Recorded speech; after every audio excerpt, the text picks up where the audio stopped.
কাউকে পেটের মধ্যে মাদক আছে কিনা তাকে ঢুকানোর সময় ওইভাবে চেক করে, অথচ কারাগারের ভিতরে রাত 1টা বাজে কিভাবে করে এই মাদকের গন্ধ আসে। 2015 সালে হাসিনার আমল, তখন স্বৈরাচার আমল ছিল, ফ্যাসিবাদের আমল, তখন কারাগারে ছিলাম কাশিমপুর 4 হাই সিকিউরিটিতে।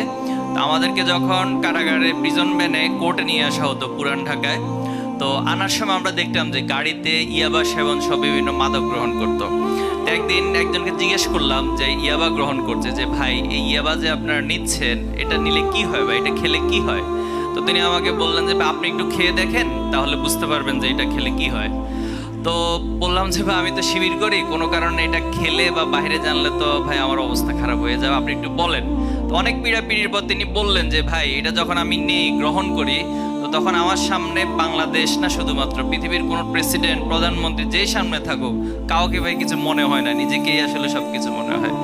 তো পরে জিজ্ঞেস করলাম যে ভাই আপনি তো এখন মানে অ্যারেস্টেড অবস্থায় আছেন, আপনাকে এই ইয়াবা দিল কিভাবে, কে দিল?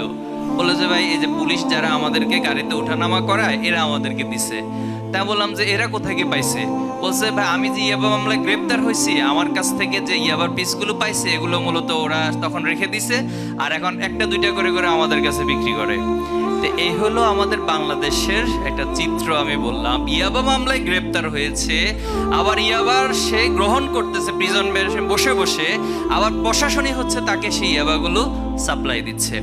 কারাগারের যে করিডোর ছিল, মাঝে মাঝে রাত 12টা 1টা যখন বাজতো আমরা ঘুমাতে যেতাম, তো পাশ থেকে খুব উৎকট গন্ধ আসতো, যে বিভিন্ন মাদকের যে উৎকট কিছু গন্ধ। তো চিন্তা করলাম যে এই কারাগারের ভিতরে কেউ যদি মাদক নিয়ে ঢুকতে হয়, কাউকে পেটের মধ্যে মাদক আছে কিনা তাকে ঢুকানোর সময় ওইভাবে চেক করে, অথচ কারাগারের ভিতরে রাত 1টা বাজে কিভাবে করে এই মাদকের গন্ধ আসে। তো তখন আমাদেরকে একজন তথ্য দিল যে ভাই এখানে যারা কারারক্ষী আছে তারা এই সিস্টেমেটিক ভাবে একটা সিন্ডিকেট মেনটেন করে এই কাজগুলো করে। তাহলে আমি বাস্তব চিত্রটা আমার নিজের ব্যক্তিগত যে প্র্যাকটিক্যাল একটা উদাহরণ সেটা দিয়ে আপনাদের কাছে তুলে ধরলাম। তো এই বাস্তবতার মধ্য দিয়ে আমাদের মাদক ব্যবস্থাপনা চলছে।